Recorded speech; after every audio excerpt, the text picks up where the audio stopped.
A couple of huge days have gone by regarding Leafs free agency and leading up to the first day of free agent frenzy, starting with the Leafs going out and trading for Matt Murray, then signing Ilya Samsonov this morning right away to open off the free agent frenzy, as well as moving on to signing Adam Gaudette and Nicolas Aube-Kubel. And then some of the more notable things of this day might have been the guys that they didn't sign. Breaking down all of today's signings and the guys that they did not bring back. We will talk about that here on the show.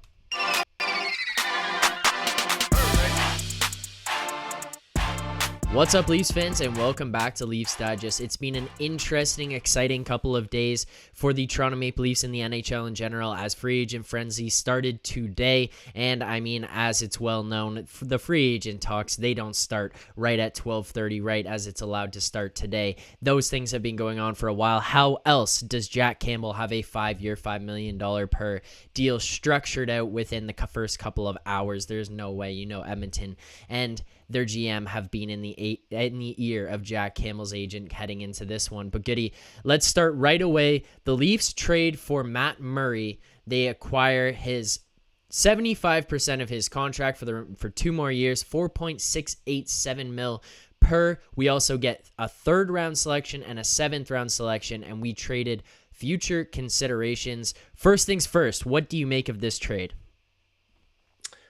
I'm not too mad about this one. I know that Matt Murray is a little bit of a wild card, but at the end of the day, you're getting a pretty young guy who's won a Stanley Cup and some pick compensation and some retention of his salary. Given your goaltending situation on the Maple Leafs right now, I don't think it's a terrible gamble to take. I'm a little bit higher on the Samsonov deal that is now on the Leafs, but in terms of Matt Murray coming here, I think you kind of go for a swing for the fences move. Hope you can get a little bit of what Pittsburgh got out of him. I don't hate it given the trade that happened. Future considerations for a team that wants to win now, whatever the hell that means, is not really bothering me. So I get the cap situation, still a little bit of a hefty price tag for what he is, but Ottawa wore some of the salary. So I'm not going to lie to you, Phil. I'm not really happy with today and the way it transpired, but this isn't one of the moves that is making me upset about the past while for the Leafs. Okay, I think I'm going to come at this one from a different perspective. It'll be interesting to see how the rest of this breakdown goes because I think we're going to be kind of on opposite ends of some of this. But I'm just going to start off by saying when I put out the video the other day kind of talking about how Matt Murray was probably the guy that was going to be coming in here, there was trade rumors around him. I was saying I don't like it. I don't want to go out and get Matt Murray. And I mean, part of me is kind of like, okay, he's here now. What can we make of this? So I have some positives that I'll throw on to the end, but I'm going to start right away with how in the heck did we walk away with retaining 75% of this guy's salary? When it came to the draft day, we had to trade a 1st round pick for the Chicago Blackhawks to acquire Peter Mrazek at $3.8 million. And I am the first person to sit here and say, I don't think it's a big deal to trade down 13 spots, especially in a weak draft with guys you don't know a lot about. I am fully on board with that. I stand by that take. I stand by that opinion. Where things differ for me a little bit here is that Ottawa was so willing to give this guy up. How did we only manage to have them take 25%? He really did not play well in his time in Ottawa. We got a 3rd rounder and a 7th rounder, which, hey, maybe those picks can turn to something else, but ultimately, I just don't know if it was enough. Yes, we give up future considerations, which is a heck of a lot less than Chicago gave to us, taking back Mrazek, but still, a little bit confused as to how we only walked away with the 25% of Ottawa retaining that. It kind of seemed like they were so willing to get rid of this guy, they might have taken more. So I don't know if there could have been more haggling. I just don't understand. Even now we're sitting here looking at it, he's still rumored to be working through injury. Like, he's not 100% right now. The Leafs obviously took a look at him, took a look at his medicals and said, hey, we think he'll be ready. We feel comfortable he will. But as it stands, right this second, he's not 100% ready to go. Well, Peter Mrazek's also not a Stanley Cup winning goaltender from a very recent year. Yeah. Well, I mean, very recent starting to become a somewhat relative term because, he hasn't won recently. It hasn't looked great recently, but still you take the fact that he's done it. He's still pretty young and you did get some additional pick compensation. Again, it's not a great look. I think a lot of people are starting to question Kyle Dubas. I mean, he came up with this Moneyball style story where, this kid who never even really played high level hockey used to be the stick boy in the Sioux, number crunching guy, a very mysterious aura, but very, very like business. I don't know. People are starting to question, okay, it's a cool shtick. It's a cool idea. Is it going to work? Like, I don't know. I've defended Kyle Dubas a lot, and I know you have as well. And honestly, I'm not even that bent about the Murray move. Uh, with that said, I do like the Samsonov move more. But yeah, we're gonna break down a bunch of reasons in this video why I think people are gonna start to increasingly look at Kyle Dubas and be like, buddy, we thought we had like a cool gem here in terms of an analytical guy that was like a once in a lifetime find for a front office. Honestly, I don't even know. This guy, Kyle Dubas, might be washed up before he even really got into this. Like, I don't know if he's cut for it. I don't know if his idea of a winning team is the reality in the NHL. I really don't know. We're gonna break down a bunch of things in this video. Of course, people are gonna hear what I'm saying right now and be like, "What an overreaction!" But all right, where's the Stanley Cup then? Where is the advancing beyond the first round? Where's the great free agency day? Like I don't know where any of it is. But yeah, Phil, we'll segue into some of the other stuff. I brought up Samsonov. What are your thoughts on that? Because that looks like it'll be his counterpart this year. I think all things considered, another young guy, his numbers didn't really look that bad to me. I don't know. I'm okay with this chance too, especially at a more reasonable price tag.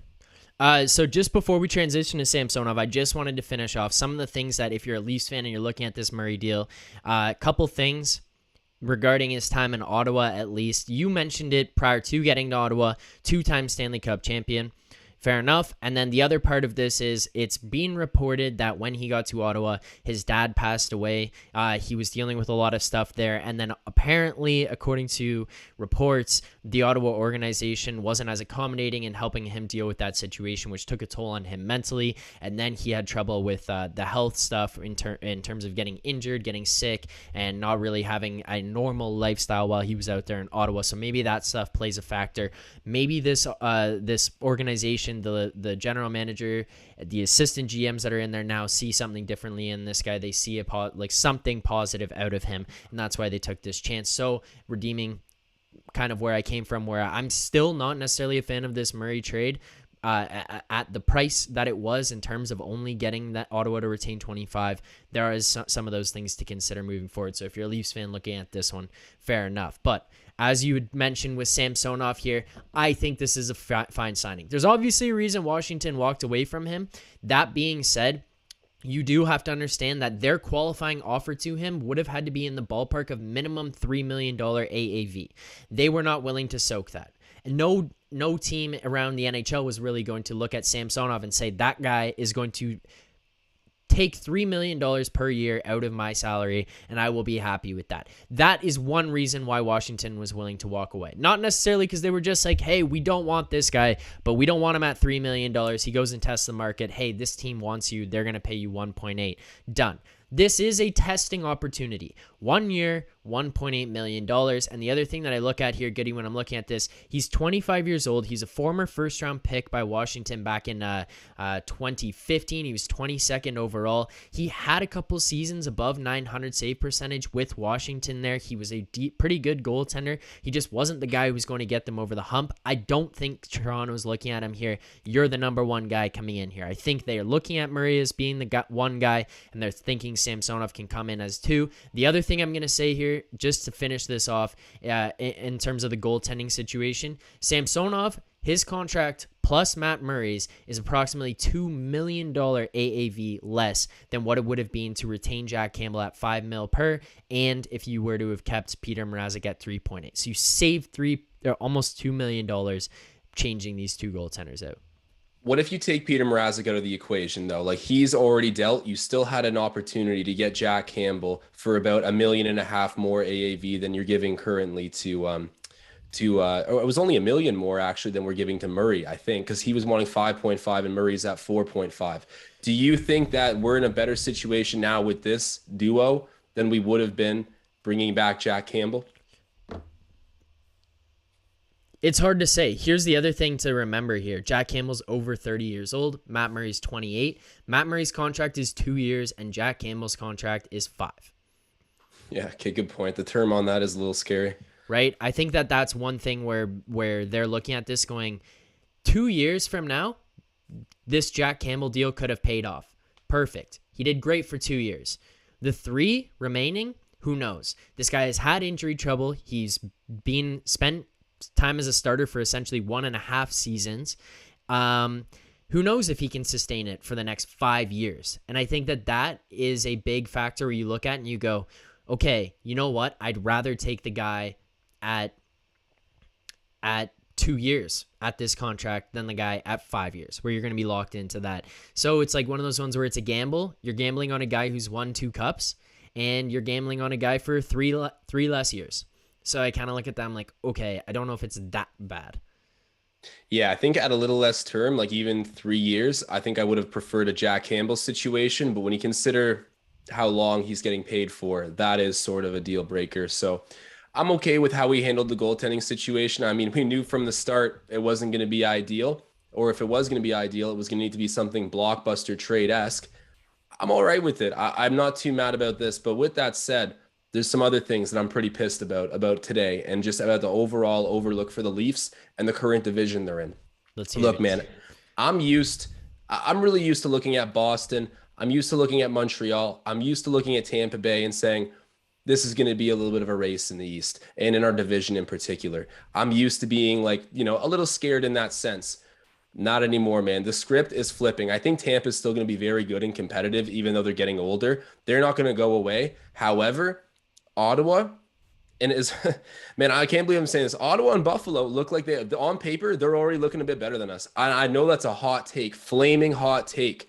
But right now, how great can Austin Matthews, Mitch Marner, and Morgan Riley look with what they've accomplished? And I know I'm not pointing out that Ottawa and Buffalo have accomplished anything, but they're a lot younger. They're looking a lot deeper. That's the big takeaway. I'm not saying they have bigger stars at the top end. I'm saying they have more stars through the lineup. And depth is what is going to win you hockey games. And they've got a lot more solid players on the blue line. Our blue line is a frigging mess. You let Ilya Labushkin go, a right-handed physical defenseman who's very young. And I get it, man. Like, he's not Morgan Riley. Like, he's not great at scoring and breaking of the puck, but he had a lot of solid moments of being relatively mistake-free. I did not think he was a liability whatsoever. More often than not, I thought he was actually a really good part of the blue line. Yes, we just integrated him off Arizona last season, where he was playing top pairing minutes. He's only making, what was it, 2.7? 2.7 AAV for 2 years. Like, come on now. If you don't have goddamn John Tavares making $12 million, then you do sign that deal. But the issue is we do have that going on. And Jake Muzzin's making a boatload of money. He is washed up. Absolutely washed up. Morgan Riley's a great offensive talent, but he's not a game stopper on the back end. He's not bad, but he's not a game stopper on the back end. Timothy Liljegren hasn't really shown that much yet, other than he's learning. Mark Giordano's friggin' 40. Like, what is going on, dude? Like, I'm scared. I'm going to say it right now. Ottawa looks like they're built more deep and potentially harder to deal with than Toronto. And then I could probably say the same thing right now for a couple other teams in the division that typically hadn't been scaring me in previous years. You never know how long you're going to contend for. And the Leafs period might have actually just kind of snapped by. And honestly, I don't know what's going on. I'm hitting the panic button right now. I know people are going to just absolutely berate me for this, but tell me you aren't a little bit scared right now, Phil. No, I'm not. I'm not going to lie, I'm not. First things first, when it comes to the Ottawa Buffalo, yes, they got better, but I still don't think they're in a position to be anywhere near what Toronto is. Neither of those teams has a Hart and a Ted Lindsay and a Rocket Richard winning guy. Neither of those teams has a guy who was first team All-Star or first team right winger back-to-back seasons, guys who had career years. They broke franchise records here. Neither of those teams has those guys. Yes, Brady Tkachuk is incredible. DeBrincat is incredible. Claude Giroux is 34 years old.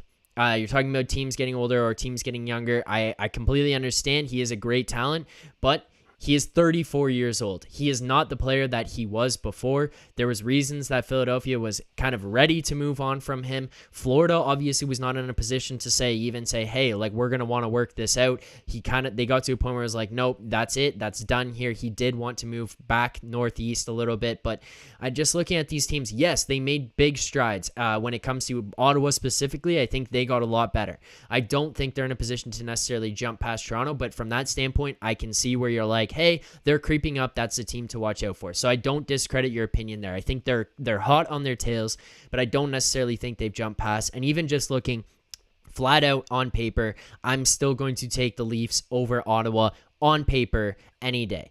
When it comes to Buffalo there, I do understand where you're saying, like, hey, they've gotten better. They were a tough team to deal with last year. We had a hard time with them as the Leafs. But when it comes to the Lyubushkin signing, I would not have been willing, even if I was in that GM office, to pay that man $2.7 million.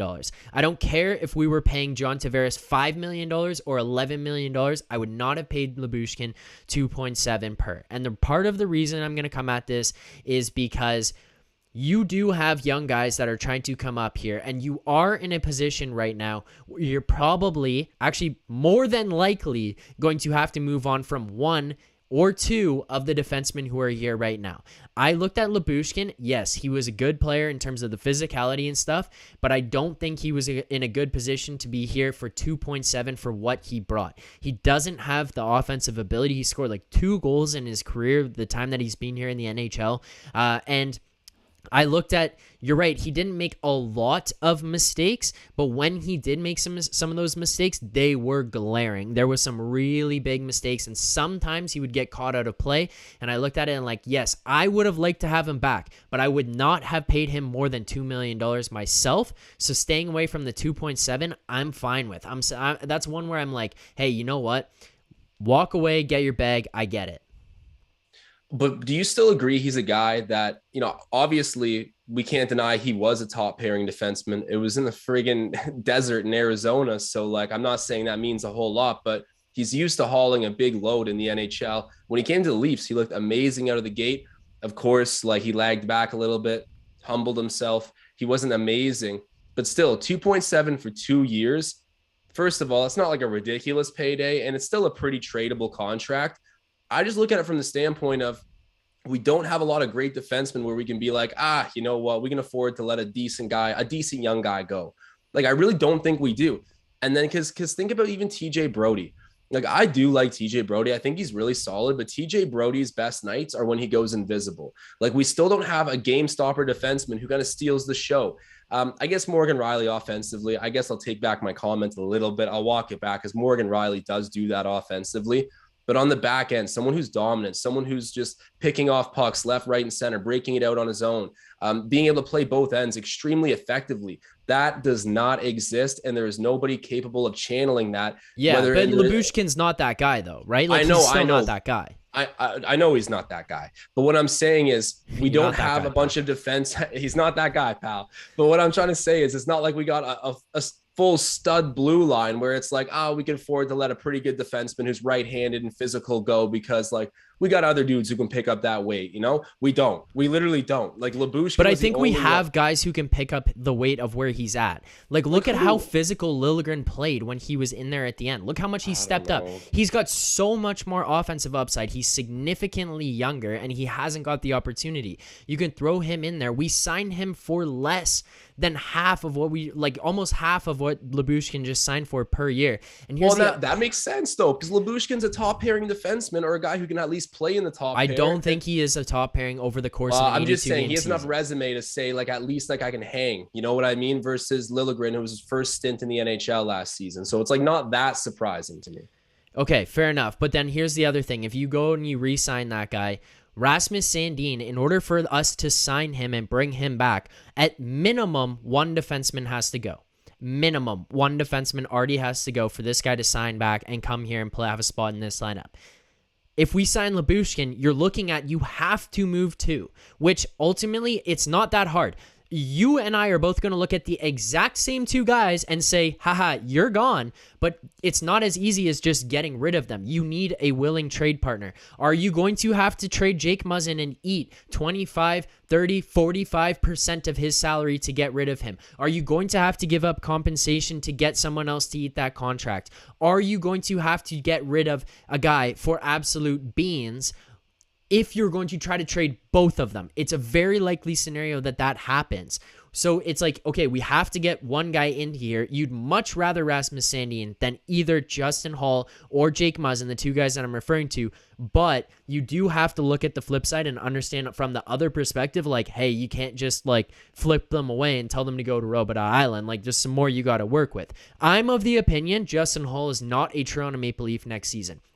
The Tampa Bay Lightning traded Ryan McDonagh. He was their second best, if not best, in some games or some series, defenseman throughout 3 Stanley Cup runs. 3. They won 2. And he was one of, if not the best defenseman on the Tampa Bay Lightning. And they traded him to get Mikhail Sergachev and Eric Chernak under contract. If Kyle Dubas is so gung-ho about Justin Hall being in this lineup that he is not willing to trade Justin Hall to fit Rasmus Sandin in here. I will be standing right beside you with a picket outside of Scotiabank Arena because of how ridiculous that is. If Tampa Bay can trade Ryan McDonagh to bring back Eric Chernak and Mikhail Sergachev, and you cannot reach into your pants and find your balls to trade Justin Hall to fit Rasmus Sandin in here, that is a problem in my opinion. But from the standpoint of the general perspective of, hey, we have to move one to get one in here who's an RFA already, if we go and sign that other guy right now, we do at bare minimum have to remove 2, maybe 3. And like, who's going out? Like, how are you sorting this out? And it's like, I look at it like, hey, that Lyubushkin spot for less money can be filled and taken over by a guy like Timothy Liljegren who can step up and learn here, who can step into a role and have an opportunity over 82 games to have a consistent spot and go through this. The other thing is Rasmus Sandin, you fire him into this lineup. You need him. It's being reported that he doesn't want to come back if he's not going to have a confirmed spot. You need space for him to be able to fit into here. Look, and I get that. And I hope that Leafs fans out here forgive me for not being an optimist. I would hope at this point you guys haven't gone insane just accepting the same thing every year like I have been as well. I'm just saying I am down to see anybody moved. Phil, like I made the crazy point earlier that, hey, man, you get a blockbuster deal with a star-studded power forward and you also get back like a really, really solid top 2 defenseman. Maybe move Morgan Rielly. Like I'm just saying at this point, you're holding on enough. Like I'm just at this point, I'm like, literally test the market on every player that you have. Like, and the reason is like, I got no reason to be attached to these dudes. Of course, I love them because of the Leafs, but it's like, you know what I love is the jersey that anyone can wear, and I just haven't seen it win ever. So it's just like, at this point, I think I'm down to find answers elsewhere. And Ilya Lyubushkin is one of those guys that, 2.7, you're right. Like it's not cheap. But I also don't think it's a ridiculous overpay. Like I really don't for a guy who has been in the NHL for a while now, who was in a top pairing and who looked honestly good. I get some people might just objectively disagree, or I guess I should say subjectively disagree with me. And that's fine. That's their opinions. But I thought he looked all right and he's young enough that he can continue to improve, unlike most of our blue line, which is now all on the decline. Our 3 best defensemen, excluding Rielly. Then the top 3, you got Brody, you got Muzzin, and you got Gio. All of them are on the decline. And last year, they weren't good enough. So I'm sitting here like maybe if you do move a really good player who we thought was untouchable to get the assets to help bury some other contracts and then maybe fit in Sandin into the lineup right away and get him contributing. And then you bring in another guy through trade. Like, I just don't know, but I'm tired of Kyle Dubas sitting on his hands and just like signing every 5'11" player in the league who has got apparently a good skill rap. Like I'm losing my mind with it. It was so stagnant today. I don't know, man. I don't have the answers, but I hope people forgive me for not being an optimist. Yeah, well, we'll go through some of the other signings here and some of the guys who've left, but I think part of it is I really don't think this team is done. I think there's more moves to come. I think there's trades to happen of getting rid of guys, shedding some contracts, shedding some salaries. I don't think Alex Kerfoot, Justin Hall, Jake Muzzin are safe locks as guys coming back next year. I don't think Nick Robertson is a lock to be in the blue and white come next season. I think that there's potential for some moves to be made here and guys to go out. There's also other free agents still sitting out there, and I think not overreacting day one of free agent frenzy might have been a very good move here, where you just sit and patiently wait and plug away and pick some guys up here and there rather than just jumping onto it right away and signing some guys. So some other things, some guys that they did sign. Let's talk about the first one here, or let's get this first one out of the way. There's not much to talk about. Adam Gaudette signed from the Ottawa Senators. He's 1 year, $750K per. He's 25 years old, 6'1", 170 pounds, right-handed centerman.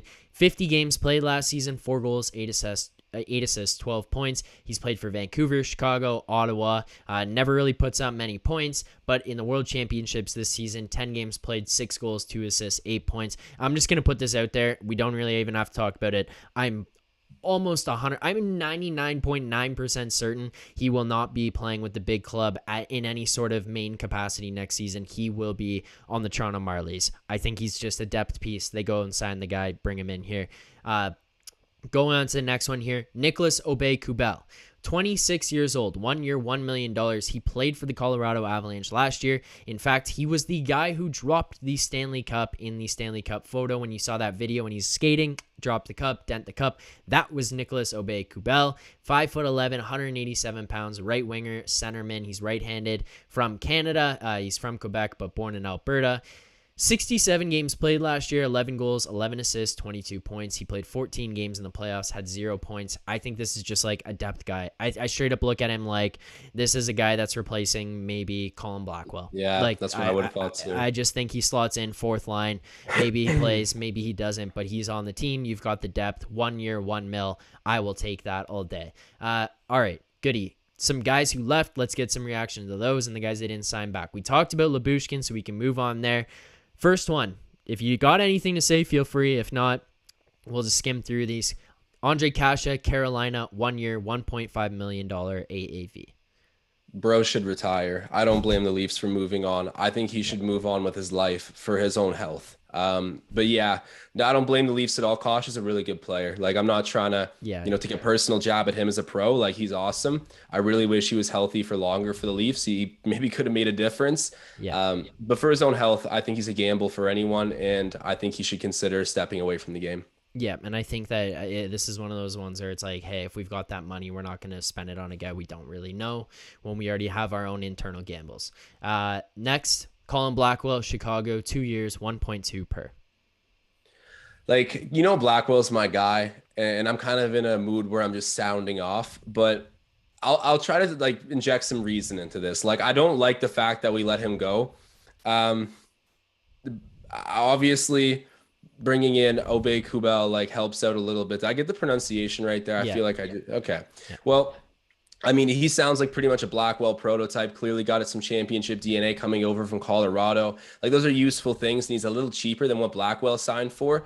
But I liked Colin Blackwell. Like, I'm not sure how physical Aube-Kubel is going to be, but I can at least tell you that Colin Blackwell finished every single check, which is something we didn't have a ton of. They seem like they're about the same size as well. Probably Blackwell a little bit smaller.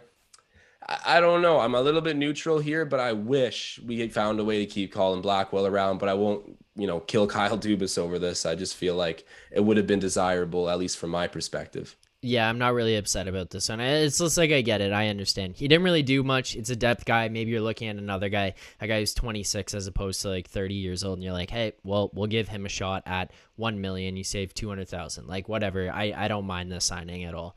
Or letting him go and sign with someone else. Ilya Mikheyev, Vancouver Canucks, 4 years, $4.7 million per year. Like, man, that's going to be a hot potato contract. I'm happy that we did not do that at all. Like, he didn't want to be here. I don't know. Like, I'm sure the guys liked him, but there was so many times where he was the reason that he sucked, and he looked at everyone around him and was like, fix it for me or trade me. And it was just like an absolute dog shit attitude. With that said, like he found his rhythm this season for sure in terms of like finally finishing. Career year. But then again, do I think he's gonna go and have that same kind of season next year? No, no, no, no, no, no. I do not believe that for a second. Like at least he plays hard. Like you're gonna Yeah. get a high effort guy out of him, but a consistent guy, definitely not. A great change room guy. I don't know. I wasn't in it, but I can tell you from the media's perspective, doesn't seem like it. That's a lot of money to give to a question mark and a lot of term too. So I'm happy that we let him go. Yeah, dude, I audibly laughed when we had trade deadline on in the office today, and I audibly laughed when I saw 4.7 per at 4 million years or 4 That's years, wild. 4.7 million per. I just saw, I'm like, they just paid $4.7 million per year for 4 years to a guy who gets 160 breakaways a year and scores 4 of them and kills penalties. Like that's what they did. He doesn't drive his own offense really. You saw for the most part he wasn't as inclined to drive the net or to create anything for himself. He didn't do anything in the playoffs. He had 2 goals, both were empty netters. I mean, I'm looking at this guy, it's just like 4.75, no shot. The Edmonton Oilers signed Evander Kane to 5.125. The guy could score 35 to 40 goals, absolutely run people over, and fight. I will take that for $300,000 more every single time than Ilya Mikheyev, who skates fast and kills penalties. Yeah, and At $5 Mikheyev's million. not even close to a consolation. To when? How old is Mikheyev? He's older than people think. I think he's like 27, 28. 28. Yeah. Okay. Yeah. Yeah. I mean, still, Still. like you're not like he doesn't seem like an investment or a project at this point. Like you're seeing the peak, and it's not a consistent one. Yeah. I just see it, bud. That's the Peace end out, for man. me. Jack Campbell to the Edmonton Oilers, 5-year, 5 mil. Last guy we left. How do you feel about this one? I don't know. Kind of mixed emotions here. I think that the term is sort of the differentiating factor where normally I would have been a little bit salty about it, especially because it's not that much more than what we just forked out to 2 question mark goalies a little bit. But hey, Matt Murray's won 2 Stanley Cups. I know Pittsburgh was a wagon, but still, like this doesn't seem like a bad alternative gamble for the Leafs. I wish Jack Campbell the best. I'm not like too upset about it because the term is ugly. Like he's going to be really old by the time he's on that last year contract, and it isn't cheap either. Yeah. With that said, I actually think he could help the Oilers get something done. But with how front loaded our contracts are, it's just not the fit here for what he wanted. Yeah, I just look at this, and 5 years is the no-no for me. I think if you could have got him at the $5 million for 2 to 3 years, happy to do it. I will take him for the next 2 years and gamble on year number 3 at $5 million per. But once you add it into the 4th year, the 5th year, that's where I'm out. I pull the chute on that one. And I think Kyle Dubas and co had every single right to be in that ballpark of like, hey, we just can't trust this guy for 5 years down the road. That's one of those ones where for fact, if he re-signs here for 5 years, $5 million, year 4, like, you're going, oh my God, we got to trade this guy, and no one's going to take him. So it's just, let's just avoid that. You're going to take the gamble on a guy who's a couple years younger, who's won the 2 Stanley Cups. Okay, I still don't love it, but that being said, you needed a goalie. You're not going to sign Jack Campbell 5 years, $5 million. I like the guy as a person. I like the energy he brought to the team. That perspective, like, it's sad. You don't want to see the guy go, but it is a business. It is pro sports. I understand how he's got to go. Yeah, I do wonder though. Like the Oilers are in a similar sort of phase as Toronto, where they've got like young stars who are starting to peak. I mean, McDavid, Matthews, we'll just narrow it down to that. But like I do wonder when he starts to fall off in that 4th, 5th season of the contract, like what will the Leafs even look like? Are we even going to like care about winning at that point? Or would having a goalie who's too old and taking up too much cap actually maybe help us get better in the draft? And like, guys, I'm sorry. Like, I don't know what's happening with Austin Matthews in free agency. I really don't. I'm still sitting here thinking it's like a 50-50 split. And look, like, let's just stop being optimists. Let's just be realists. Who knows? Who knows? There is so little guaranteed in this world at all, and especially in pro sports in Toronto. So I really have no idea. Maybe in hindsight, we'll look at what happens in a couple of years and be like, wow, we actually could have afforded to keep Campbell around and maybe he would have been better for us. I don't know, man. Are really in this win now window. And as I said earlier, you don't know when this thing closes. It could be a lot longer than we think, or it could be so much shorter. I really don't know. But I just think Kyle Dubas needs to make the most of everything he has in front of him today. And I think he's gotten to be in question a lot more so than in previous years. Are you at all looking at Dubas weird yet? I know you said you didn't seem like you were when we talked about it briefly earlier. You mentioned if Justin Hall isn't traded, you will then get your pitchfork and torch and go down to Scotiabank with me. Yeah. How are you feeling at this moment, though, honestly? I feel fine. I'm not too worried. I'm not as comfortable with the Matt Murray trade, but hey, they see something, and I'm of the personal belief that this isn't done yet. I think that there's more coming, and I'm just going to wait until it all falls together before I make a true evaluation of how I feel that Kyle Dubas did in this offseason. I'll look at it after the fact and say, but it's just first day of free agency. I still believe more is coming. I believe we're going to sign some other guys. I think some trades are coming. Like, I just don't think it's done, and I'm not ready to make a final judgment. I look at the guys who left here, and I'm happy with watching all those guys walk for what they signed for. Me personally, I'm okay with it, so I'm not as upset at Kyle Dubas or what went on. Yeah, and I will put an asterisk on my comments in the sense that, like, if he can go out there and clean up in a really sort of like undercover way and just make this team look a lot better than it does right now, we're good. But I'm just speaking at this current moment, saying that, like, if the season started today, and I know it doesn't, so, like, give me a buffer here, but like, it just right now the situation is not comfortable, especially when you look in the Atlantic Division. It is not comfortable right now for the Leafs. It feels like we've taken this a bit for granted. But you're right. The deal is not sealed yet. We'll see where it goes. I hope only the best for Kyle Dubas and this team. Been hurt one too many times, Phil. I will say that. And I think anyone that can hear me right now can tell I've been hurt. But we will see. You're right. It is not done yet.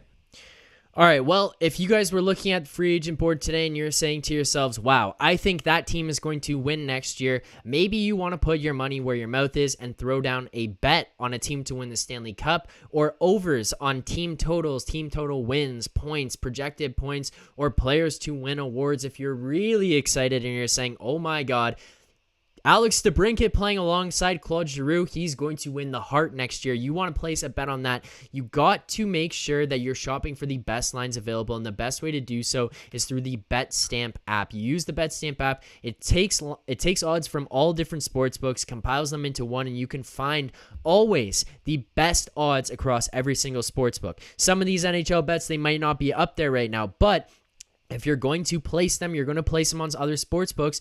What better way to remind yourself that you have these bets placed than to track them and have them in one place? You have 5 different sports books. You have 3 different sports books. How can you keep track of where all of your bets have been placed? Through the Betstamp app. That's how they verify your wagers. They make sure that they are all tracked correctly, how much money you've placed, how much money you will win, and they grade them once they are complete. Make sure you head over to the Betstamp app or the website. The link is in the description. Put in referral code LEAFS. Sign up today. Make sure you take advantage of all the different sports books that you have there, all the different promotions and sign up offers that they will offer you. Sign up now at Betstamp. Download the app and put in referral code LEAFS. Leafs fans, thank you guys so much for watching this. Hopefully you guys enjoyed the breakdown of the first day of free agent frenzy. If you have any comments regarding what we've said in this video, if you have predictions, if you have your own thoughts or feelings about what went down today or what you think might still happen with free agent frenzy and Kyle Dubas, let us know in the comments below. Make sure you hit like and subscribe. Leafs fans, thank you guys so much for watching this one. And if you're with me and you're not as concerned, or if you are with Goody and you are maybe a little bit more concerned, I will just remind you, it's all good. Let's see what happens at the end of the summer. Keep believing. Signing off.